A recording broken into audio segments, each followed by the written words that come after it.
welcome to today's theme park adventures, where today we are at Alton Towers just after the Nemesis VIP event. We have had a great time there, so if that video is already out, go check it out.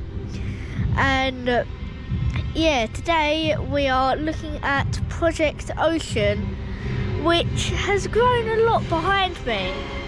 I also, the bit to kind of like the left of my head, I don't know what that is, but what I think, in my opinion, will be is another cattle crane queue line.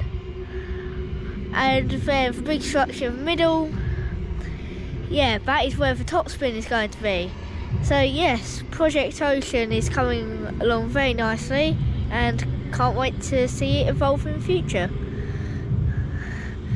So thank you for watching today's theme park adventures, and we'll see you in the next video.